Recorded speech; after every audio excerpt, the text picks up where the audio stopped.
তো নমস্কার বন্ধুরা, কেমন আছো সবাই? আশা করি সবাই খুব ভালো আছো।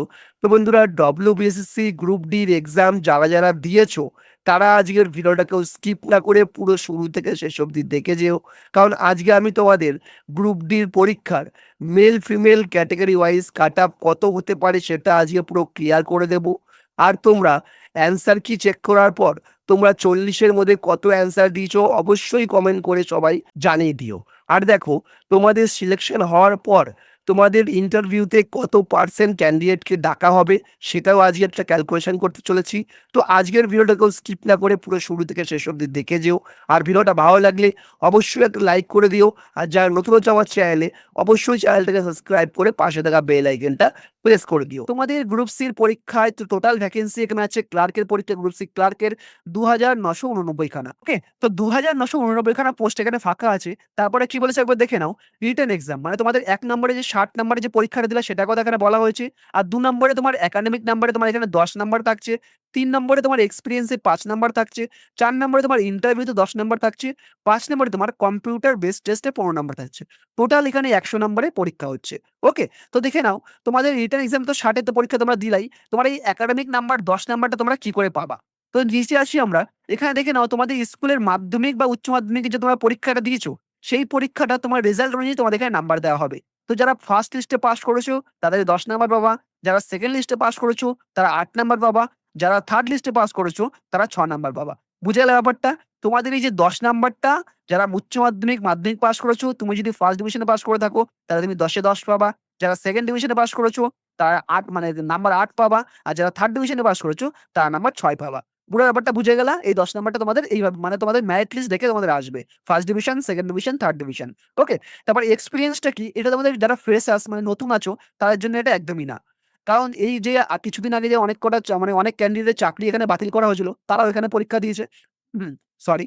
তো এই কিছুদিন আগে যে চাকরিটা এখানে বাতিল করা হলো অনেকের, মানে স্কুল সার্ভিস কমিশনের, তারাও এখানে পরীক্ষা দিয়েছে। এটা হচ্ছে শুধুমাত্র তাদের জন্য। এক্সপেরিয়েন্স বলে কি বলেছে? যাদের এই চাকরির জন্য আগে আগে কোনো এক্সপেরিয়েন্স আছে, এখানে ৫ নাম্বার দেওয়া হয়েছে। যাদের মানে ১ বছরের এক্সপেরিয়েন্স আছে তারা এখানে ১ নাম্বার পাবা, এক্সট্রা পাবা। যাদের ২ বছরের এক্সপেরিয়েন্স আছে তারা এখানে ২ নাম্বার পাবা। এরকমভাবে যাদের ৩ বছর কাজ করেছো তুমি এখানে ৩ নাম্বার পাবা। আর যারা ৫ বছর কাজ করেছো তারা এখানে ৫ বছর পাবা। এখানে কোনো ফ্রেশার্স এখানে তুমি নাম্বার পাবা না। এই যে ৫ নাম্বারটা কোনো যারা নতুন এপ্লাই করেছো তারা এখানে পাবা না। ওকে? তারপর তোমার ৪ নম্বরে তোমার এখানে ইন্টারভিউ হবে। এটা তোমার ওখানে গেলেই মানে বুঝতে পারবা কি হবে না হবে। ১০ নাম্বার তুমি এখানে পাবা। ওকে? তারপরে তোমার একটা কম্পিউটার টেস্ট হবে, সেখানে তুমি ১৫ নাম্বার এখানে থাকবে। পুরো ব্যাপারটা বুঝে গেলা? ৬০ নম্বরে পরীক্ষা দিলা, ১০ নম্বর তোমার এখানে মেরিট লিস্ট দেখে তোমার নাম্বার দেওয়া হবে। তুমি কোন ডিভিশনে পাস করেছো ১০ নম্বরের মধ্যে। ফার্স্ট ডিভিশনে পাস করলে তোমার এখানে দেখে নাও ১০ পাবা। সেকেন্ড ডিভিশনে ৮ পাবা। থার্ড ডিভিশনে ৬ নাম্বার পাবা। ওকে? তারপরে তোমার এক্সপেরিয়েন্স, এটা যারা নতুন আছো তাদের জন্য একদমই না। আর যারা আগে থেকে কাজ করেছো স্কুল সার্ভিস কমিশনে, এটা হচ্ছে তাদের জন্য। তুমি যত বছর কাজ করেছো তুমি তত নাম্বার পাবা। এটা মিনিমাম ম্যাক্সিমাম নাম্বার হচ্ছে ৫। ৫ বছর কাজ করে থাকলে তুমি এখানে ৫ নাম্বার পাবা। ওকে? তারপরে ৪ নম্বরে বলেছে ইন্টারভিউ। তো ইন্টারভিউতে তোমার ১০ নম্বর থাকবে। যিনি ইন্টারভিউ নেবে তিনি ডিসাইড করে তোমাকে নাম্বার দেবে। তারপরে ৫ নম্বরে তোমার কম্পিউটার টেস্ট। কম্পিউটারের পরীক্ষায় তুমি যদি ভালো করো তাহলে তোমাকে ১৫ নাম্বার তোমাকে দেওয়া হবে। আর যে ১৫ নাম্বার আশা করি দেবে না, সবাইকে ৮, ১০ এরকম করে নাম্বার দেওয়া হবে। তো চলো এবার দেখে নিই তোমাদের এই বছরে মানে ২০২৬ সালের WBCSC গ্রুপ সির পরীক্ষায় কত নাম্বারের সিলেকশন হওয়ার চান্স আছে। সর্বপ্রথমে দেখে নাও, ইউআর মানে যারা জেনারেল আছো তোমাদেরকে মিনিমাম ৫৫ থেকে ৫৭ লাগবেই। মানে এটা মেক্সিমাম বললাম, এর কমও নিতে পারে। এটা আমার আনুমানিক বললাম। মানে আমার যেটা মনে হলো, আমি যেটা রিসার্চ করলাম সেই অনুযায়ী তোমাদেরকে আমি বলতে চলেছি। বুঝতে পারলা? তোমাদের এই বছরে, কারণ এই WBCSC পরীক্ষায় আগেও অনেক দুর্নীতি হয়েছে। তো এই বছরে তোমাদের ভালোভাবে খাতা চেকিং করা হবে। তো কোন রকম কোন ছাড় এখানে দেওয়া হবে না। যারা ঠিক সঠিক তাদেরকে এখানে চাকরির চান্স এখানে দেওয়া আছে। আশা করি এবছরে যদি কোন দুর্নীতি হয় তাহলে কিছু করার নেই। বুঝতে পারলা পুরো ব্যাপারটা? তো এবছর ভালো করে খাতা দেখা হবে। তো তোমাদেরকে বেশি নাম্বার যারা পাবে তাদেরকেই সিলেকশন করা হতে পারে। তো দেখে নাও, যারা জেনারেল আছে তোমাদেরকে মিনিমাম ৫৫ থেকে ৫৭ তোমার লাগবে এবছরে। আর যারা ওবিসি এ তোমাদেরকে মেক্সিমাম ৫৪ থেকে ৫৬ নাম্বার লাগতে পারে। আর যারা ওবিসি বি আছো তোমাদেরকে মেক্সিমাম ৫৪ থেকে ৫৬ সেম একই। আর যারা এসসি আছো তোমাদেরকে মিনিমাম ৫৩, এখানে ৫২ হতে পারে। ৫৩ থেকে ৫৫ নাম্বার তোমাকে লাগতে পারে মেক্সিমাম। আর যারা এসটি আছো তোমাদেরকে মিনিমাম ৫২ থেকে ৫৫ মধ্যে তোমাকে থাকতে হবে। আর যারা ইডব্লিউএস আছো তোমাদেরকে মেক্সিমাম ৫৭ মানে সরি ৪৭ থেকে ৫১ মধ্যে তোমার এখানে থাকতে হবে। তো বন্ধুরা, সবার ১ম এ কি বলেছে দেখো, তোমাদের গ্রুপ ডি ২০২৬ সালের টোটাল এখানে ভ্যাকেন্সি আছে ৫,৪৮৮ খানা। টোটাল তোমাদের এখানে গ্রুপ ডির ভ্যাকেন্সি আছে। আর এই যে ৫,৪৮৮ খানা ভ্যাকেন্সির মধ্যে তোমার এক্সপেরিয়েন্স ক্যান্ডিডেটও আছে, তোমার ফ্রেশার্স ক্যান্ডিডেটও আছে। তো অনেকে ব্যাপারটা বুঝতে পারোনি। তো দেখো, তোমাদের গ্রুপ ডি ২০১৬ সালে ভ্যাকেন্সি ছিল ৪,৪৮৮ খানা। আর তোমাদের গ্রুপ ডির ২০২৬ সালে ভ্যাকেন্সি আছে 5,488 খানা। তারপরে দেখো কি বলেছে, টেন্টেড ক্যান্ডিডেট। মানে এই যে ২০১৬ সালে যে দুর্নীতি হয়েছিল, সেইখানে ৪,৪৮৮ খানা ক্যান্ডিডেটের নাম এখানে বাতিল করে দেওয়া হয়েছিল। সেই বাতিলের মধ্যে ২,৩৪৯ খানা ক্যান্ডিডেট হচ্ছে পুরোপুরি দুর্নীতি করে চাকরি পেয়েছে। তাদের নাম টোটালি বাতিল করে দেওয়া হয়েছে। আর নন টেন্টেড ক্যান্ডিডেট মানে যারা পরীক্ষা দিয়ে ভালোভাবে নাম্বার পেয়ে পাস করেছে, তাদেরকে আবার সুযোগ দেওয়া হয়েছে। মানে ২,১৩৬ খানা ক্যান্ডিডেট হচ্ছে এক্সপেরিয়েন্স ক্যান্ডিডেট। বুঝে গেলে পুরো ব্যাপারটা? আবার তোমাদের বলছি। তো দেখো, তোমাদের বুঝিয়ে বলি, তোমাদের ২০১৬ সালে চাকরি নিয়ে যে দুর্নীতি হয়েছিল, সেই দুর্নীতিতে ৪,৪৮৮ খানা ভ্যাকেন্সি এখানে ফাঁকা ছিল। সেই পুরো ভ্যাকেন্সিটাকে এখানে বাতিল করে দেওয়া হয়। তারপরে সেটাকে আবার যাচাই করা হয়। যাচাই করে জানা যায় যে ২,৩৪৯ খানা ক্যান্ডিডেট এরা দুর্নীতি করে চাকরি পেয়েছিল। আর ২,১৩৬ খানা ক্যান্ডিডেট এরা ভালোভাবে পরীক্ষা দিয়ে চাকরি পেয়েছিল। মানে এরা এক্সপেরিয়েন্স ক্যান্ডিডেট, আর এদের নাম পুরোপুরি বাতিল করে দেওয়া হয়। ওকে? তারপরে দেখো, তোমার ফ্রেশার্স ক্যান্ডিডেট। তো দেখো, টোটাল ২০২৬ সালে টোটাল ক্যান্ডিডেট এখানে আছে ৫,৪৮৮ খানা। আর এই যে ৫,৪৮৮ খানা ক্যান্ডিডেট থেকে ২,১৩৬ খানা ক্যান্ডিডেট বাদ দিলেই তোমার এখানে ৩,৩২৯ খানা ক্যান্ডিডেট এরা হচ্ছে ফ্রেশার্স ক্যান্ডিডেট। আর এই যে ২,১৩৬ খানা ক্যান্ডিডেট এরা হচ্ছে এক্সপেরিয়েন্স ক্যান্ডিডেট। বুঝে গেলা? আর এই যে ২,১৩৬ খানা ক্যান্ডিডেট এরা এক্সট্রা করে ৫ নাম্বার পাবে। বাট তোমরা কোনো ৫ নাম্বার পাবা না। মানে যারা ফ্রেশার্স আছো তারা কোনো এক্সট্রা নাম্বার পাবা না। বাট এরা ২,১৩৬ খানা ক্যান্ডিডেট এরা ৫ নাম্বার করে এক্সট্রা পাবে। তো এবার দেখে নাও, তোমাদের ইন্টারভিউতে কত পার্সেন্ট ক্যান্ডিডেট এখানে ডাকা হতে পারে। আর সবার ১ম এ বলে রাখি, এটা একটা আনুমানিক। মানে আমি যেটা ক্যালকুলেশন করেছি, আমার যেটা মনে হচ্ছে সেটা আমি তোমাদের বলছি। এর কমও হতে পারে, বেশিও হতে পারে। এটা পুরোপুরি সিওর না। তো দেখো, তোমাদের গ্রুপ ডি টোটাল ভ্যাকেন্সি ছিল ৫,৪৮৮ খানা। আর আমার মনে হচ্ছে এইবারে 1.6% ক্যান্ডিডেটকে এখানে ডাকা হতে পারে।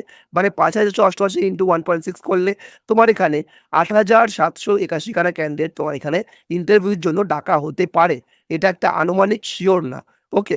তারপরে দেখো, তোমাদের এখানে রিটেন এক্সাম হয়েছিল ৪০ নাম্বারে। আর তুমি ৪০ এর মধ্যে কত পেয়েছো কমেন্ট করে অবশ্যই জানিয়ে দিও।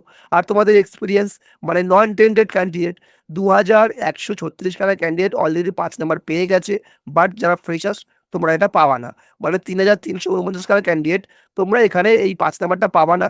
তোমাদেরকে ৫ নাম্বারটা নেওয়ার জন্য তোমাদেরকে ইন্টারভিউটা ভালোভাবে তোমাদের দিতে হবে, যাতে ৫ নাম্বারটা তোমাদের ওখানে মেকআপ হয়ে যায়। তো দেখো, ইন্টারভিউর যে ৫ নাম্বারটা, ধরো তুমি ৩০ নাম্বার পেয়েছো ৪০ এর মধ্যে। তো তোমার এক্সপেরিয়েন্স ৫ নাম্বারটা তোমার এড হয়নি। কারণ তুমি ফ্রেশার্স ক্যান্ডিডেট। তোমাকে ভালোভাবে ইন্টারভিউটা দিতে হবে, যাতে ইন্টারভিউর ৫ নাম্বারটা তোমার ৩০ নাম্বারের সাথে এড হয়ে যায়। তাহলে তোমার কি মেকআপটা হয়ে যাবে। যাদের কম নাম্বার আছে, তোমরা তোমাদের যদি সিলেকশন হয়, তোমাদের যদি ইন্টারভিউ ডাকা হয়, তোমরা চেষ্টা করো ইন্টারভিউর যাতে ৫ নাম্বারটা যেকোনোভাবে তোমাদের যাতে নিতে পারো।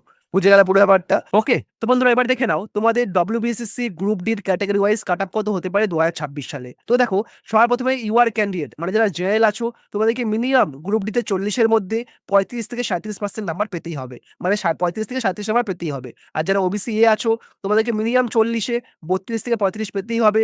যারা ওবিসি বি আছো, তোমাদেরকে মিনিমাম ৩১ থেকে ৩৪ পেতেই হবে ৪০ এর মধ্যে।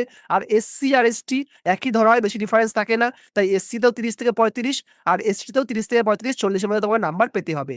আর যারা ইডব্লিউএস আছো, তোমাদেরকে সবথেকে কমে ২৯ থেকে ৩৪ নাম্বার তোমার পেতেই হবে। আর যারা পিডব্লিউডি আছো, তোমাদেরকে সবথেকে কমে ২৮ থেকে ৩৩ নাম্বার পেতেই হবে ৪০ এর মধ্যে।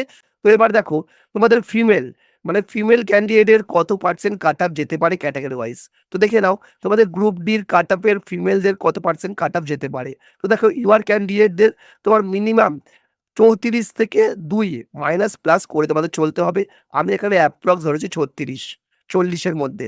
তোমার এখানে যে এই যে ৪০ এর যে রিটেন এক্সামটা হয়েছে, তার মধ্যে তোমার এখানে ইউআর ক্যান্ডিডেট মানে ফিমেলদের জন্য তোমার এখানে ৩৬ আমি অ্যাপ্রক্স ধরেছি।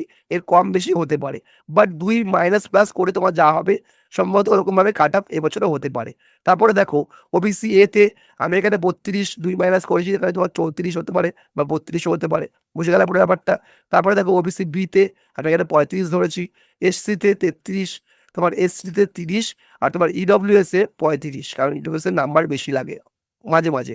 এবার দেখো, ফিজিক্যাল হ্যান্ডিক্যাপে তোমার এখানে ২৩ থেকে ৩১ নাম্বার এখানে ধরা হয়েছে। এর মধ্যে আশা করি হয়ে যাবে তোমার পিএইচ ফিজিক্যাল হ্যান্ডিক্যাপে আশা করি তোমার এর মধ্যে হয়ে যাওয়ার কথা। তো বন্ধুরা, এই ছিল পুরো ২০২৬ সালের ক্যাটেগরি ওয়াইজ নাম্বার সিলেকশন। আর এটা পুরোপুরি আমার যেটা মনে হয়েছে রিসার্চ করে আমি তোমাদের সেটাই বলেছি। এর কমও হতে পারে, এর বেশিও হতে পারে। বাট 2016 সালে যেভাবে কাট অফ হয়েছিল আমি ঠিক সেভাবেই তোমাদের তুলে ধরলাম। ওকে? এর কমও হতে পারে, এর বেশিও হতে পারে। তো বন্ধুরা এবার দেখে নাও তোমাদের WBCSC গ্রুপ ডি আর গ্রুপ সির রেজাল্ট কবে আসতে পারে? ওকে, তো বন্ধুরা তারপর তোমরা দেখে নাও তোমাদের রেজাল্ট কবে আসতে পারে। তো তার আগে তোমাদের আমি আর্টিকেলটা দেখাই। তো বন্ধুরা এই সেই আর্টিকেল যেখানে তোমাদের একটা এক্সপেক্টেড ডেট বলা হয়েছে যে এই ডেটে তোমাদের রেজাল্ট আসতে পারে। ওকে, তো নিচে আসি, মেইন আর্টিকেলটা তোমাদের দেখাই আমি। তো দেখে নাও বন্ধুরা এই সেই মেইন আর্টিকেল। WBSSCর chairperson Siddhartha Majumdar sir recently একটা ডেট অ্যানাউন্স করে। সেই ডেটটা হচ্ছে তোমাদের বিফোর জুলাই। বাট আমার যতদূর মনে হয় বন্ধুরা সামনে ভোট আছে, তোমাদের জুলাই মাসে আসার কথা না, শিওর না আমি। বাট তোমাদের সেপ্টেম্বরের লাস্টের দিকে না হলে অক্টোবরের ফার্স্টের দিকে তোমাদের এখানে রেজাল্ট অ্যানাউন্স হয়ে যেতে পারে ফাইনাল ভাবে। ওকে, তারপরে কি বলেছে আপনাকে দেখে নাও। পরীক্ষা খুবই স্মুথলি গেছে, কোনো সমস্যা এখানে হয়নি। মোর দেন 15 লক্ষ ক্যান্ডিডেট পরীক্ষা দিয়েছে গ্রুপ সিতে আর গ্রুপ ডিতে। ওকে, তারপরে কি বলেছে আপনাকে দেখে নাও। Considering the large number of answer sheet to that need to assure to be assure the result can not be publish before July, Majumdar said. Okay, বুঝে গেলা। তারপর তোমাদের একটা দেখাই জিনিসটা, 2751খানা ক্যান্ডিডেট আদার স্টেট থেকে এখানে অ্যাপ্লাই করেছে, গ্রুপ মানে পরীক্ষা দিয়েছে গ্রুপ ডিতে। ওকে, তোমাদের এখানে দেখে না উত্তরপ্রদেশ আর বিহার থেকে তোমাদের পরীক্ষা দিয়েছে 2751খানা ক্যান্ডিডেট এখানে পরীক্ষা দিয়েছে উত্তরপ্রদেশ থেকে গ্রুপ ডিতে, শুধুমাত্র গ্রুপ ডিতে। ওকে, তো বন্ধুরা এই ছিল পুরো ডেটটা। তোমাদের এখানে বলা হয়েছে জুলাই মাসে আসবে, বাট আমার যতদূর মনে হয় তোমাদের সেপ্টেম্বর নাহলে অক্টোবরে আসতে পারে, আবার জুলাই মাসেও আসতে পারে। ওকে, তোমরা কমেন্ট করে জানিও কোন মাসে তোমাদের আসার চান্স আছে। ওকে, তো বন্ধুরা তারপর তোমরা দেখে নাও তোমাদের এই বছরে গ্রুপ সি আর গ্রুপ ডিতে কত কাট অফ যেতে পারে। তো সর্বপ্রথমে দেখো তোমাদের গ্রুপ সিতে 60 পরীক্ষা হবে, তোমাদেরকে মিনিমাম 55 পেতেই হবে। মিনিমাম 55, 53, 52 সিলেকশন হতে পারে, মিনিমাম 55 তোমাকে পেতেই হবে যদি তুমি সিলেকশন করতে চাও এই চাকরির জন্য।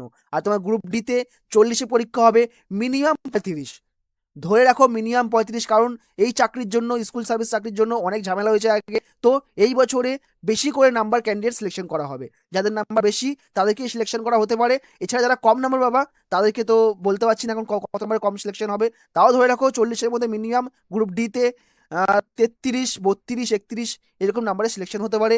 আর গ্রুপ সিতে 60-এর মধ্যে মিনিমাম 50 তোমাকে নাম্বার তো লাগবেই আশা করি, আর খুব কম হলে 49 হতে পারে। বাট ওয়েস্ট বেঙ্গলে তুমি চাকরির জন্য কম নাম্বারে তোমার সিলেকশন হবে না। প্রথম কথা, তোমাকে মিনিমাম বেশি নাম্বার তোমার এখানে পেতেই হবে। রিসেন্টলি তুমি গ্রুপ ডিতে ওই জিডি, সরি গ্রুপ ডি কেন বলছি, জিএস এর রেজাল্ট তুমি দেখতে পারো, মেরিট লিস্ট দেখতে পারো, সবার নাম্বার 100, সবার নাম্বার 100। তো এরকমও হতে পারে এখানে তোমার যে ডব্লিউএসএসসির যে পরীক্ষাটা গ্রুপ সি আর গ্রুপ ডিতে মিনিমাম তোমার 60-এ 55, আর মিনিমাম তোমার গ্রুপ ডিতে মিনিমাম 40-এ তোমাকে 35 নাম্বার এখানে পেতেই হতে পারে যদি তোমার নাম্বার, যদি তোমার নাম সিলেকশন করাতে চাও তাহলে। ওকে, আর তোমরা কমেন্ট করে অবশ্যই জানিও তোমরা গ্রুপ সি আর গ্রুপ ডিতে কত পার্সেন্ট নাম্বার সঠিক করেছো, মানে কত পেতে পারো, কমেন্ট করে অবশ্যই জানিও। আর প্রতি বছরের মতো এবছরও আন্ডার কাটিং তো অবশ্যই হবে। তো ওয়েট করে থাকো, যতদিন না রেজাল্ট বেরোয় বোঝা যাবে না কে কত নাম্বার পেলা, কার সিলেকশন হবে কার সিলেকশন হবে না। ধরে রাখো মিনিমাম সেপ্টেম্বর, মিনিমাম সেপ্টেম্বর নাহলে অক্টোবরের লাস্টে বা অক্টোবরের ফার্স্টের দিকে তুমি এখানে রেজাল্ট, ফাইনাল রেজাল্ট তুমি এখানে পেয়ে যাবা। ওকে, আর তোমার ওয়েস্ট বেঙ্গলের চাকরিতে তো আন্ডার কাটিং হয়, তাও আবার স্কুল সার্ভিস কমিশনের চাকরিতে অবশ্যই আন্ডার কাটিং হবে। তো দেখা যাক কত পার্সেন্ট আন্ডার কাটিং হয়, আর কারা পাস করে কারা পাস করে না, এমন টাইপের কাট অফ যায়, সেটা তোমার রেজাল্ট না আসলে বোঝা যাবে না। ওকে, তো আজকের জন্য এইটুখানি, আবার দেখা হবে কালকে নতুন একটা চাকরির বিজ্ঞপ্তি নিয়ে। সবাই ভালো থাকো, সুস্থ থাকো, tata, bye bye, take care.